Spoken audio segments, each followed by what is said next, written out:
everyone, I am here with a book review for Your Tarot Court by the wonderful Ethony Dawn. It says, read any deck with confidence. So this is a new book that came out last month by Ethony. If you don't already know who she is or follow her on YouTube, I'm going to put her link down below so you can go follow her because she's really, really amazing. She's made her own tarot and oracle deck. She's obviously written this book. She's also got a great informative YouTube channel and runs a wonderful tarot academy where she does a summer school every year, and it's just she's a wealth of resources and information. So check her out. So I'm going to do a review of this book. As many of you know, I was sick for like 2 weeks or more in the month of June. June just kind of disappeared on me, and I really couldn't do very much. I was just lying on the couch and coughing my lungs out, and I watched TV and I read a little bit. And so I got the chance to finish this book. So I guess that's one of the small blessings of being sick. So I thought I would bring you a review of this. So this is a Llewellyn book, so it is, readily available, I think, in most bookstores, or you can get it on, Amazon, or, so many different websites. It's a pretty, I think it's a pretty, not the most, what's the word? It's a chunky book. It's got lots of information, but it's still easy and accessible to read. My only complaint about the book itself, and this is not Ethony, this is Llewellyn, is I am pretty careful with my books. I don't bang them around, I don't bend them or anything like this. And I don't know if you can see, but it's already peeling right here. And I've had this book for a month. And like I said, I've been super gentle with it, and already it's peeling. But that's like a publishing issue. So I don't know if anybody else is having that particular problem. So this particular book, just so you know, is it's about the tarot court cards, which a lot of people find difficult to read. I know some people look at it and go, is this a person? Is this an aspect of myself? Is it talking about something else? How do I read this? So this is a really great book that talks about all those different things and can give you a wealth of information about how to read that. So I think it's a good book as well, also for whether you're beginner or advanced. I think you can get something out of this book. So she divides it into different parts. The first part is the structure of the tarot. So obviously if you're a beginner, that's very helpful. I think if you're advanced, you could probably just skip that chapter. Chapter 2 is the tarot court dated, which I think is an interesting discussion because the tarot court is obviously based on the medieval court system, and how relevant is it that? So an interesting discussion there. So 3 is titles, gender, and physical identities, which talks about some of the traditional associations that are with the tarot court cards, because traditionally, it was very male dominated, and you'll see that in some decks they've changed the pages to daughters or princesses.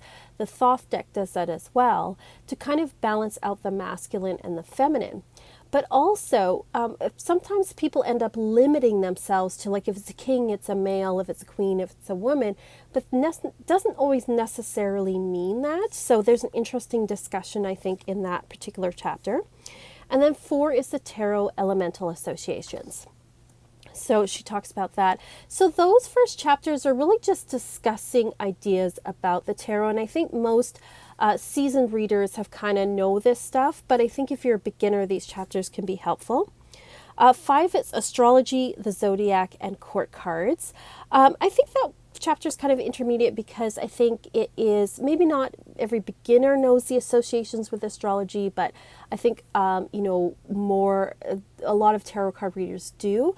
I personally don't agree with her astrological associations. For me, the knights are always the mutable signs, the queens are the fixed signs, and the kings are the cardinal signs of their particular element. But there's lots of different schools of thought about that. You'll talk to different tarot card readers and you'll get different ideas.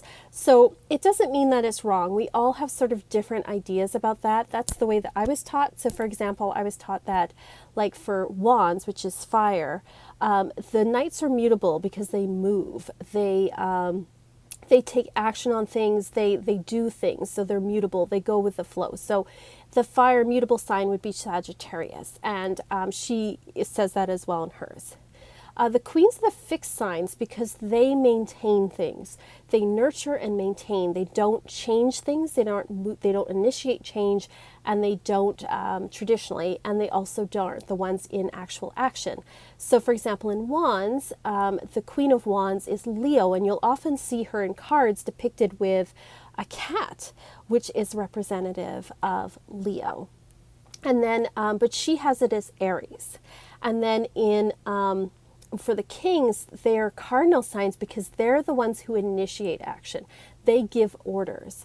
And so he's Aries, but she has it as Leo. But that's just one school of thought. So I think it's good, like even though I didn't personally agree with the astrological associations, lots of people don't, and there's people who have the mutable signs as kings, or like they'll mix it up. So it's important to know that even if you don't necessarily agree with the way the writer has done things, you can still get something out of it. You can still learn something out of it. So that's just a personal opinion of mine, but I'm sure other readers will disagree and have arguments for why they think the way that they think. So I think that's fine. So predicting timing with the tarot cards is also an interesting one. There are lots of schools of thought about how to use timing with all of the cards, including court cards. And this is her method, which, I don't do the timing so much. And I've heard various methods of timing and how to figure it out. So that one I think is interesting, but I think everyone figures out their own way. 7, and this is where it gets into the real chunky part of the book, the majority of the book. The first 6 chapters are fairly short, but after that you get into some really meaty chunkiness of the book, where she talks about archetypes. So we talk about hierarchy, roles, and the progression of the tarot court, and then 8 we talk about archetypes and the tarot court. So she has each of the members of the different courts has different archetypes. Now, again, I have different words that I might use for the archetypes, but I still agree with these. I still think that these are really helpful. And especially if you're someone really struggling with the court cards, you're going to, these are really good archetypal words to latch onto. I agree with some of them, and others I would use other words, but again, that's personal, and I think every tarot card reader is going to come up with their own archetypal words. I think it's an interesting exercise, though, because I think it challenges you to look at that particular court card and say, what is the archetype I associate with this? What is the word I would use? And really gets you to examine it and to think about why you would associate it with that particular archetype. Tarot Court Love Connections is interesting because it's about the love connections between those different types. Again, there were some things I agree with, some things I didn't, but I think, again, as a tarot card reader, you're going to have to come up with your own associations. And I think this is a really great place to start. And I think if you're a beginner, is definitely great. And then it's tarot and pop culture representations. This was interesting too, because I think it also forces you to think like, hey, in pop culture, who would I associate with that particular tarot card? My only one criticism in this book really is I think some of the pop culture references might date this book. I think this is a really great book, and I think it can stand the test of time for sure. I think it's a great reference book that could be used, but I think even like 5 years from now or a couple of years from now, some of these TV shows may not be on the air anymore, and even some of them I was like, I have no idea who that is. I think you're pretty safe with like Star Wars and Harry Potter or Game of Thrones, or things that I think will last a long time, or things from mythology or fairy tales, because they're widely known culturally. But I think some of the stuff like referencing things like Charmed, or there was some TV shows in there I'd never heard of, I think can be a little bit limiting. So that would be my only one criticism of the book. But I think the great thing about the pop culture thing is it makes you think like, who do I think would actually, be the archetype that this particular card would represent? So I still think it's a really great exercise. It's a very minor criticism, I have to say, like really, really minor. I think most people like won't even notice it. I just worry it might date things a little bit. And then you have the Court Cards Tarot spread. So she has a tarot spread, questions to ask for every single court card that's in this book. And I think that's really wonderful and a really, really great exercise, and you can get an awful lot out of it. So overall, I find this book to be really good, and design-wise, it's nice too, because she's got 2 different tarot card examples for each of the cards when you go through the archetypes, when you go through the love stuff. They're all here. So I really like that she has those different examples there. It's easy to read. She's got these nice sort of shorter, sort of within a chapter, different areas, so you can reference back very easily. She's got keywords here for each of the cards, so very easy reference. So it's designed really well. It's broken down really well. The chapter headings are good because if you're a beginner, you can, or pardon me, more advanced, you can skip past certain ones to the ones that you want. And if you're, a beginner, obviously, I would say go through this in order. This is a very great reference book. It's definitely going to stay on my shelf.